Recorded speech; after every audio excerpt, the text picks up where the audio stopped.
यदा यदा हि धर्मस्य ग्लानिर्भवति भारत अभ्युत्थानम् अधर्मस्य तदात्मानं सृजाम्यहम्।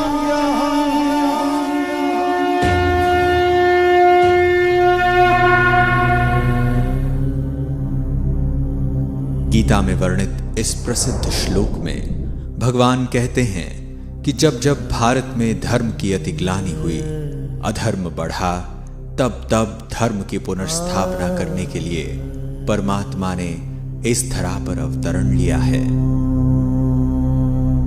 आज अधर्म अपनी चरम सीमा पर पहुंच गया है और पाप का घड़ा भर चुका है, और यह कहना बिल्कुल भी अतिशयोक्ति नहीं होगी कि वर्तमान समय हम घोर कलयुग से गुजर रहे हैं, जहां एक ओर विज्ञान, तकनीक और भौतिक साधनों की अति हो रही है, वहीं दूसरी ओर जनसंख्या, प्रदूषण, हिंसा, दुख और अशांति की भी अति हो रही है। मानव में निहित मनोविकार भी अपनी चरम पर पहुंच चुके हैं। कहा भी जाता है कि अति के बाद अंत होता है। हम आज एक ऐसे ही युग परिवर्तन काल से गुजर रहे हैं जब हम एक महापरिवर्तन के साक्षी होने जा रहे हैं, और इस महापरिवर्तन की शुरुआत तब हुई जब स्वयं सर्वशक्तिवान परमात्मा परम धाम से इस साकार मनुष्य लोक में अवतरित हुए। हजारों वर्षों से मानव जिस ईश्वर को पुकार रहा था, जिसके एक दर्शन पाने के लिए अनेकों आत्मघाती प्रयास कर रहा था, वह हम सभी आत्माओं के प्यारे परमपिता सिंध के हैदराबाद में दादा लेखराज के तन में सन 1936 में अवतरित हुए। सर्वप्रथम उस त्रिकालदर्शी परमात्मा ने दादा को आने वाले महाविनाश का साक्षात्कार कराया। उन्हें प्रकृति के पांचों तत्वों का विकराल तांडव दिखाया। कहीं भूकंप, तो कहीं ज्वालामुखी, कहीं आग, तो कहीं पानी का सैलाब गांव के गांव निकल रहा है, कहीं बाढ़, तो कहीं समुद्र की उछालें ऐसी जैसे कि समूल पृथ्वी को ही काल के गर्त में समा दी।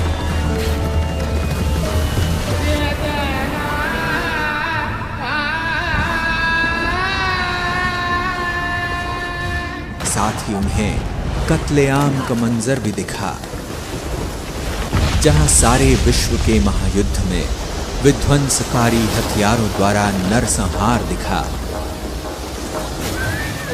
तो भारत में गृह युद्ध द्वारा खून की नदियां बहती हुई दिखी। ऐसे महाप्रलयंकारी साक्षात्कार का अनुभव करके दादा को इस विनाशी दुनिया से वैराग्य आ गया।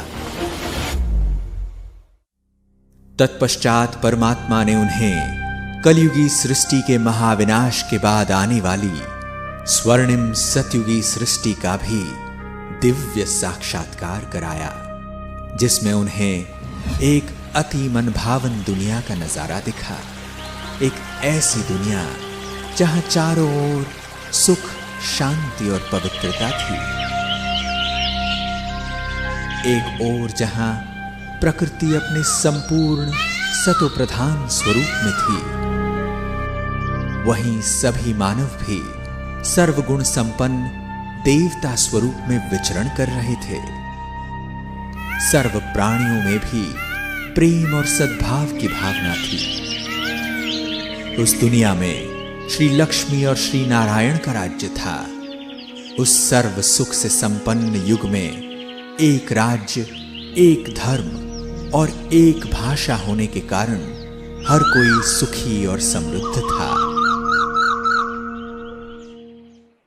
इसके पश्चात निराकार परमात्मा ने दादा को ऐसी श्रेष्ठ दुनिया स्थापन करने के लिए निमित्त बनाया और उनका अलौकिक नाम दादा लेखराज से प्रजापिता ब्रह्मा रखा तथा नियमित रूप से उनके तन का आधार लेकर सत्य ज्ञान की धारा प्रवाहित करना प्रारंभ किया और ऐसे ही शुरुआत हुई ओम मंडली की।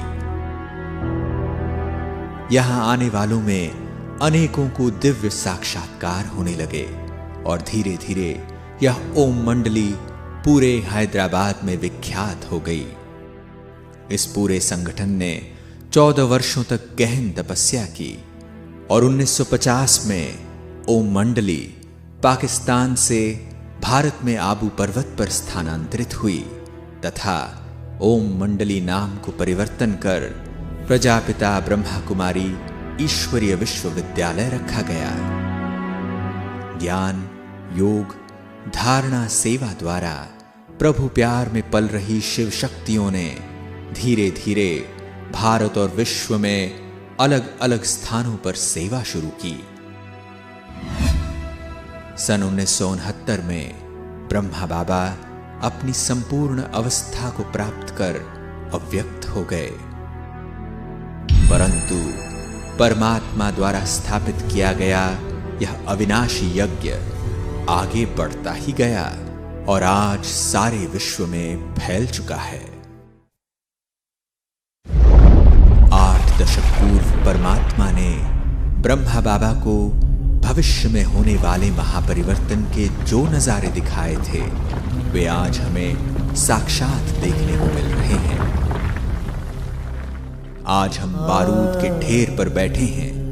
पूरी पृथ्वी को कई बार नष्ट कर दे इतने परमाणु हथियार आज हमारे पास हैं। 2 विश्व युद्ध तो हम देख चुके हैं और तीसरा विश्व युद्ध कितना विकराल हो सकता है उसका अनुमान हम लगा सकते हैं। वायुमंडल में हो रहे परिवर्तन भी हमारे सम्मुख हैं। ग्लोबल वार्मिंग आज पूरी दुनिया के लिए चिंता का विषय बन चुका है। अनेकों पीस कॉन्फ्रेंसेस और क्लाइमेट चेंज कॉन्फ्रेंसेस होने के बावजूद भी कोई भी इस विकट परिस्थिति को नियंत्रित नहीं कर पा रहा है। न चाहते हुए भी हम अपने विनाश का स्वयं ही आह्वान कर रहे हैं। समय बहुत तीव्र गति से आगे जा रहा है। आवश्यकता है कि हम सभी इस महापरिवर्तन काल को पहचानें। हमारा उद्देश्य आपको महाविनाश की बात से डराने का नहीं, अपितु उस विनाश के बाद आने वाली नई स्वर्णिम सतयुगी दुनिया के बारे में बताना है। इस परमात्मा अवतरण की वेला के महत्व को जान परमात्मा द्वारा बताई जा रहे श्रीमत को अपने जीवन में धारण करने से ही हम उस दुनिया में जा पाएंगे। इस ईश्वरीय ज्ञान का लाभ विश्व की हर आत्मा ले सकती है, क्योंकि हम सभी आत्माएं उस परम पिता परमात्मा की संतान हैं और यह ईश्वरीय ज्ञान हमारा जन्म सिद्ध अधिकार है। याद रहे, अभी नहीं तो कभी नहीं। ओम शांति।